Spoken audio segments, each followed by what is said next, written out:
Hello everyone, எல்லோருக்கும் அன்பான வணக்கம். இன்னைக்கு வீடியோவில் உங்களோட ஒரு குக்கீஸ் ரெசிபி ஷேர் பண்ணலான்னு இருக்கேன். குக்கீஸ்னு சொன்னாலே சென்னை மயிலாப்பூர் சிட்டி சென்டரில் குக்கி மேன்னு ஒரு கடை இருக்கும். அதுதான் எனக்கு ஞாபகம் வருது. முதல்ல குக்கி சாப்பிட்டது நான் அங்கே தான். இங்கே இப்போ லாக்டவுனில் ரிலாக்ஸ் பண்ணதுக்கப்புறம் ஒரு 10 நாள் எங்கள் ஃப்ரெண்ட்ஸோட ஸ்டே பண்ணலான்னு சொல்லிட்டு நாங்கள் ஃப்ரெண்டு வீட்டுக்கு போயிருந்தோம். என்னோட க்ளோஸ் காலேஜ் ஃப்ரெண்ட் கலை, அவளோட ஹஸ்பண்ட் குக்கீஸ், கேக் இதெல்லாம் ரொம்ப நல்லா பண்ணுவார். நம்ம ஹாஸ்டலில் படிக்கும்போதோ இல்லை கல்யாணம் ஆனதுக்கப்புறம் பொண்ணுங்க அம்மா வீட்டுக்கு போனாலோ திருப்பி நம்ம வீட்டுக்கு போகும்போது நிறைய பலகாரம்லாம் செஞ்சு கொடுப்பாங்கல்ல, அந்த மாதிரி எப்போ நாங்கள் அவங்க வீட்டுக்கு போனாலும் நாங்கள் திருப்பி வரப்ப எங்களுக்கு கேக்கு, குக்கீஸ் இதெல்லாம் செஞ்சு பேக் பண்ணி கொடுத்து அனுப்புவாங்க. இந்த முறை நம்ம சேனலுக்காக நீங்கள் குக்கீஸ் செஞ்சு காமிக்கணும்னு கேட்டேன். அவரும் செஞ்சு காமிச்சிருக்காரு. அந்த வீடியோவை நம்ம இப்போ பார்க்கலாம்.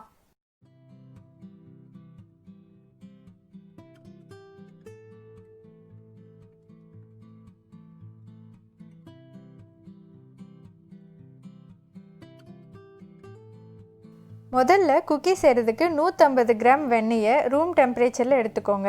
இது மஞ்சள் நிறத்துலேருந்து வெளிர் மஞ்சள் நிறமாக மாறுற வரைக்கும் ஒரு ஹேண்ட் மிக்ஸ் வச்சு 2லேருந்து 3 நிமிஷம் நல்லா பீட் பண்ணிக்கோங்க. அடுத்து 80 கிராம் அளவு கிரானுலேட்டட் சுகர் ஆட் பண்ணிக்கோங்க. இதுதான் குக்கீஸ்க்கு ஒரு கிறிஸ்பினஸ் கொடுக்கும். பவுடர்ட் சுகர் யூஸ் பண்ணக்கூடாது, கிரானுலேட்டட் சுகர் எடுத்துக்கோங்க. இந்த சர்க்கரையும் வெண்ணெயும் சேர்த்து இன்னும் ஒரு 3 நிமிஷம் பீட் பண்ணால் ஒரு க்ரீம் கன்சிஸ்டன்சி வரும். அது வரைக்கும் இதை நல்லா மிக்ஸ் பண்ணிக்கோங்க. அடுத்து ஒரு 80 கிராம் லைட் ப்ரௌன் மஸ்கோவாடோ சுகர் எடுத்துக்கோங்க. இது ஒன்றும் இல்லை, கரும்புலேருந்து எடுக்கிற அன்ரிஃபைன்டு சுகர் தான். இது எதுக்காகனா ஒரு நல்ல கலர் கொடுக்கறதுக்காக, குக்கிக்கு ஒரு லைட் ப்ரௌன் கலர் கொடுக்கறதுக்காக இதை ஆட் பண்ணுறோம்.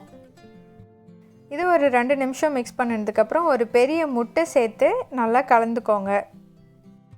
எப்போவுமே நம்ம பேக்கிங் பண்ணும்போது முதல்ல வெண்ணெயும் சர்க்கரையும் சேர்த்து நல்லா அடிச்சுக்கணும்.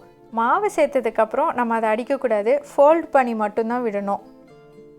இப்போ நமக்கு ஒரு நல்ல க்ரீமி கன்சிஸ்டன்சி கிடச்சிருச்சு. இதில் 1 டீஸ்பூன் அளவு வெண்ணிலா எக்ஸ்ட்ராக்ட் சேர்த்துக்கலாம்.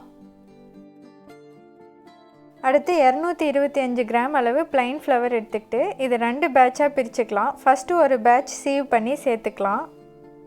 கட்டி எதுவும் இல்லாமல் நல்லா இதை சலித்து சேர்த்துக்கோங்க.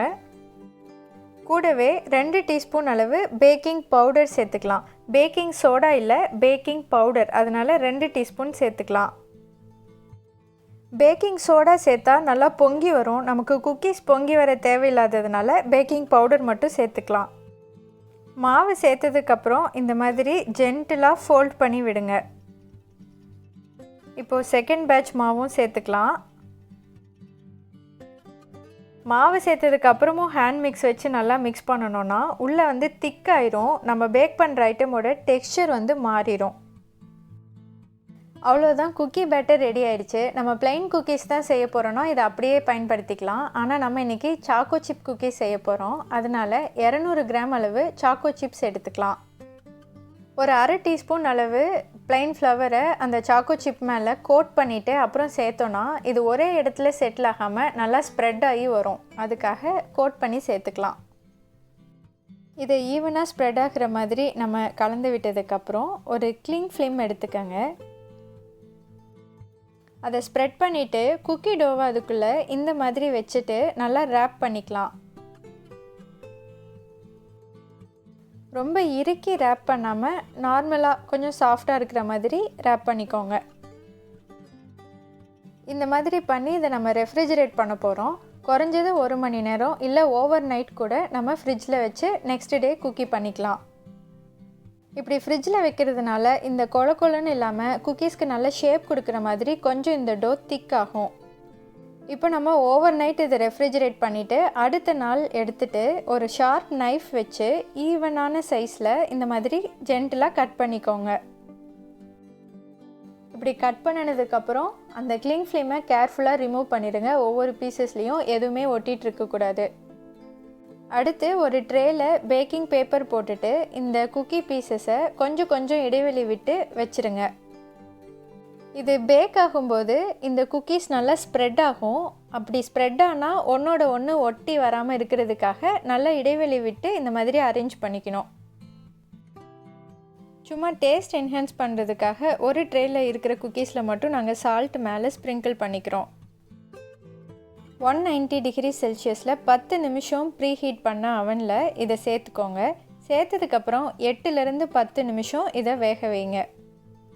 ஒரு 10 நிமிஷத்துக்கு அப்புறம் எட்ஜஸ்லாம் நல்லா லைட் ப்ரௌனாகவும் சென்டரில் கொஞ்சம் சாஃப்டாகவும் நல்லா வெந்து வரும். அதுக்கப்புறம் இதை எடுத்துகிட்டு ஒரு 5 நிமிஷம் வெளியில் அப்படியே கூலாக விட்டுருங்க. அவ்வளோதான், ஒரு டீயோட இந்த குக்கீஸை சர்வ் பண்ண வேண்டியதான். சூப்பர் டேஸ்ட்டாக இருக்கும். நீங்களும் ட்ரை பண்ணி பாருங்கள்.